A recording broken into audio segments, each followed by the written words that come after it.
Capítulo 13. Todo mundo ficou muito triste por causa de Canhotinha.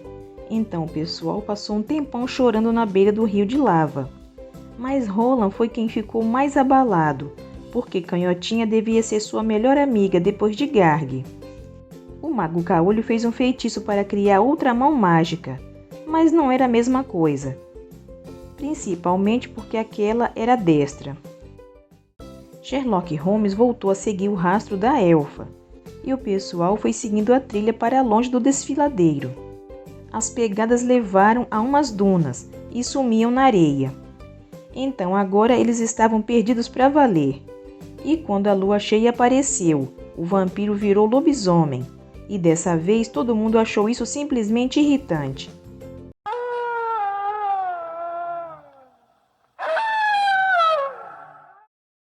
Na terceira noite, a lua finalmente começou a mudar, e então pelo menos ninguém mais precisou lidar com aquela chatice de vampiro virando lobisomem.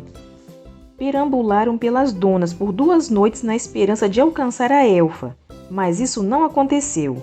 Sobreviveram comendo cactos e insetos nojentos, que Destra encontrou debaixo de uma pedra. Roland não sabia quanto tempo mais eles iam conseguir continuar vivendo daquele jeito. Certa noite eles chegaram a um rio e montaram acampamento.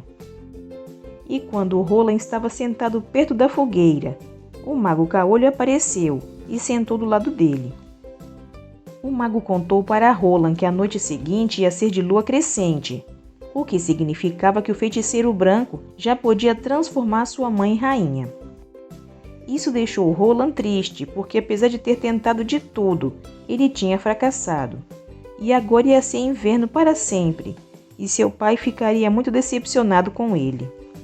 Então Roland foi até a margem do rio e tirou sua flauta do bolso e tocou uma música triste.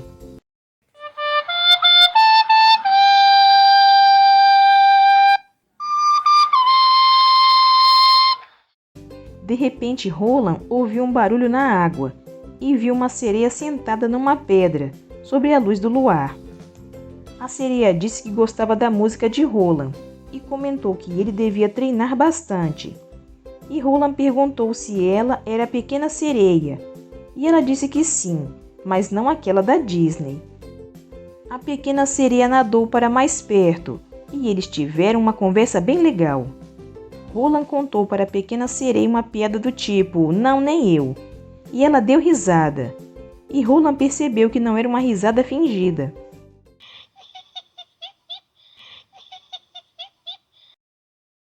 Eles conversaram sobre as mulheres famosas que admiravam, como Amelia Earhart e Jane Goodall, e aquela cientista que pesquisava a radioatividade.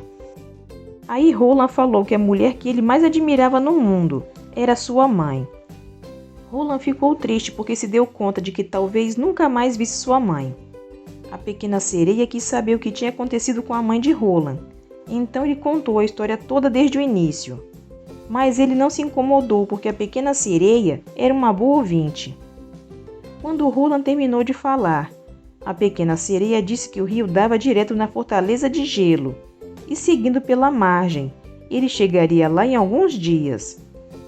Mas Roland falou que em alguns dias era tempo demais, porque a noite seguinte seria de lua crescente. Então a pequena sereia sacou a própria flauta e começou a tocar uma melodia feliz. E Roland achou isso uma coisa bem estranha a fazer naquele momento, mas estava gostando da música, então não falou nada.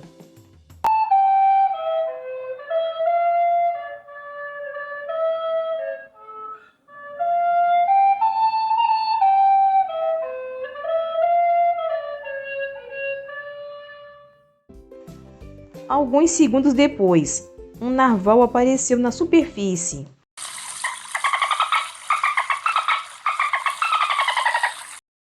A pequena sereia falou que o narval era seu amigo e poderia levar Roland até a Fortaleza de Gelo antes que a noite caísse e a lua crescente aparecesse. Então Roland falou sobre seu pessoal e explicou que não podia ir sem eles. Aí ela tocou um pouco mais de música e outros narvais apareceram. E em pouco tempo, Roland e seus amigos estavam a caminho da Fortaleza de Gelo. Fiquei muito orgulhoso desse capítulo, porque ensinava às crianças que se ouvissem seus pais e aprendessem a tocar instrumentos, coisas boas iam acontecer com elas. Além disso, gostei muito da parte dos narvais. E falei pro Greg que a gente podia colocar um na capa. Mas o Greg falou que o capítulo estava péssimo e eu ia precisar fazer um monte de mudanças. Narvais são demais. O Greg disse que esse lance de narval era infantil e que se a gente colocasse um na capa, só as criancinhas comprariam o livro. Ele falou que a gente não ia querer uma tarde de autógrafos cheia de pirralhos, mas eu disse que gostava de narvais. Então o Greg falou, bom, então a gente podia fazer uma versão infantil da história e um narval ficaria na capa dessa edição. O Greg me falou para trocar o narval por uma coisa mais maneira, tipo um cavalo marinho, porque é disso que o pessoal mais velho gosta.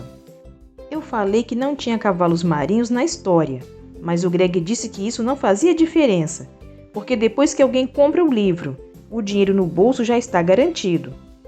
O Greg me disse que o que acontece no livro na verdade não importa, porque o pessoal que faz os filmes sempre acaba mudando tudo mesmo. O Greg falou que no fim eles vão fazer a história ficar bem mais pesada para os adolescentes quererem ver. Disse também que provavelmente vão substituir o Roland por alguém com o dobro da idade dele e que fala um monte de palavrões. Roland, o cruel, para maiores de 13 anos. Respondi, então pode ser melhor a gente nem fazer o filme, se for para eles mudarem tudo. E o Greg disse, se não rolar o filme, a gente pode esquecer o game e os perfumes e as fantasias de Dia das Bruxas e os lanches para as crianças nas redes de fast food. Falei pro Greg que por mim tudo bem, porque eu só queria me divertir e usar minha imaginação, e que as coisas estavam ficando complicadas demais. Então Greg falou que se a gente não fosse ganhar dinheiro com o livro, ele não ia me ajudar a terminar. E para ser bem sincero, eu achei bom. A leitura deste livro continua no próximo vídeo. Não perca!